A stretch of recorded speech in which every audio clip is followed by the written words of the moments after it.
Margaret Kuhlman of Soul Astrology. These are such extraordinary times, clearly for the whole world, for our civilization even, maybe.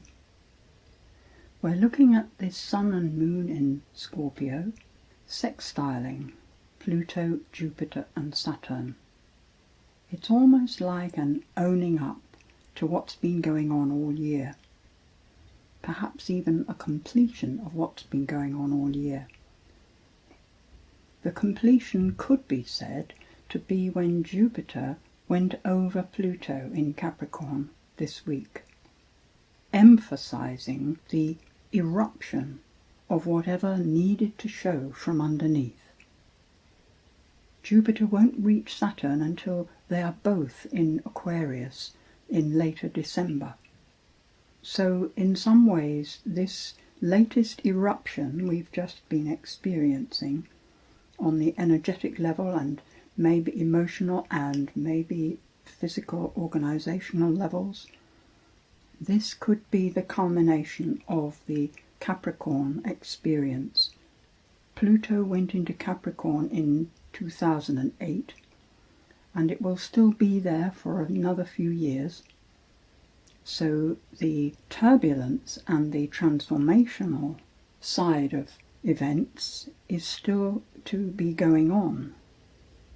But it's as though the wave has crested and it's now tumbling in, all the bits and pieces loose and open and becoming clearer by the day.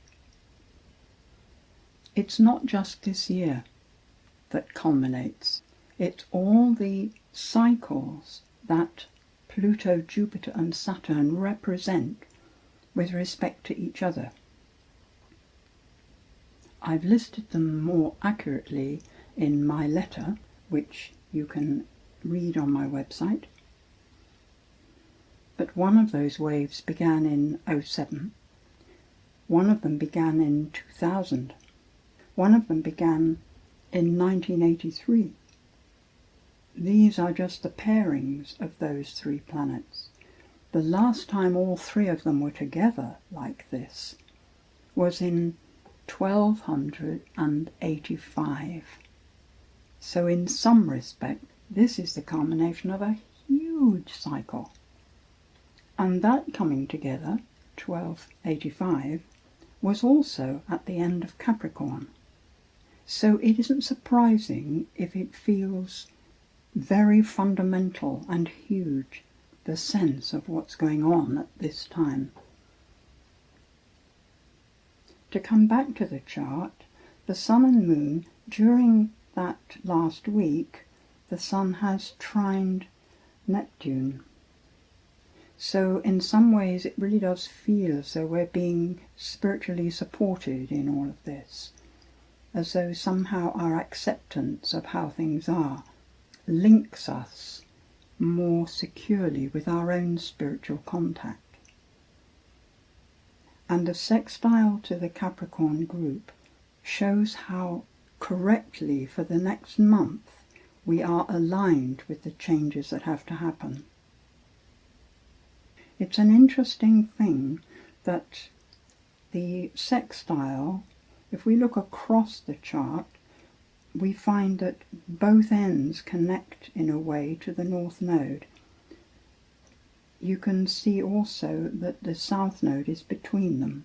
It's not precise, but perhaps it's near enough to indicate that these changes are actually exactly on line with humanity's needs at this time. In which case it's something about putting the bigger picture, the understanding, the learning, the development that there has been, putting it towards communication, better communication, ease, smooth flowing of Gemini, the brightness, the openness, the acceptance of Gemini of any information that's around, not ever battling against anything. Gemini is interested in each piece, not even knowing what it might be for. There's an openness of communication, a freedom of speech and thought. And it's interesting that Neptune squares the nodes. Neptune in Pisces, it's as though the old way of just letting oneself be blown along by events, not interfering at all, not taking a personal stand, but just accepting and flowing along in what seems to be perhaps a spiritual way, but actually is not properly engaging with the practical 3D experience, that it is on its way out. Just accepting laws that are applied to us. It's fine to accept the spiritual laws and go with that flow, but what's been happening is that our everyday behaviour is being controlled from outside ourselves, not allowing for our own inner connections. There is still a tussle as all the pieces of this wave roll through, finding their place. The most important thing is to remain rooted within your own reality, your own personal reality, which is inside, not your relationship with what's outside, but with what's inside. And only from there can you truly see how to relate to what's outside you. Venus squares those Capricorn planets. So this is the flavour of the month. Venus in Libra, wanting to relate, wanting things to be harmonious and beautiful, and finding that circumstances make that very difficult. They don't make it impossible. Squares are not about impossibilities. They're about challenges.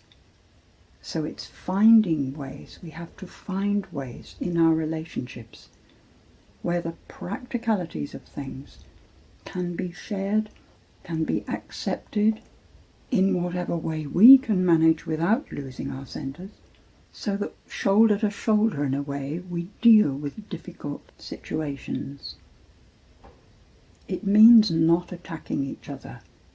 For all that the 3D experience is duality, we need to look for the complementarity of the opposites.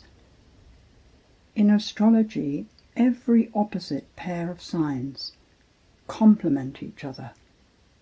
They can battle, they can do a tug of war as to which way to do things, but actually each needs the other in essence to support its own way.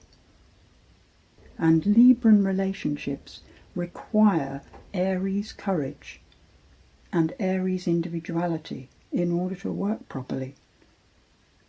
And Aries, where Mars has stopped now and is going forwards through Aries for the rest of this year, Aries can try to go it alone, dash off faster than anybody else, but finds in the end that there is nothing to relate to if you get where you're going too soon. The whole point is the process. The full moon chart at the very end of November looks somewhat easier in energetic terms, a smoother flow of the rolling out of events, where perhaps the bits and pieces find their place and there's a little more certainty as to purpose, with the sun in Sagittarius and trining Chiron, even as the moon sextiles Chiron from Gemini, as though we are properly relating to the needs of individuals, finding again an identity that's appropriate. Jupiter actually goes over Saturn on the 21st of December, the solstice. So more of that in the next new moon, middle of December. Thank you. Like seagulls on a windy day, spread your wings and dance with the current of life. We may look like a scattering of autumn leaves, blown hither and thither without reason or design, but the current of life is evolution, and we are in its flow. Let go your plans, your dreams, your hopes. When space and need combine, unimagined solutions arrive. There is so much more than we can know. Hold the wings ready for lift-off, wait for winds of change, and fly with an open heart.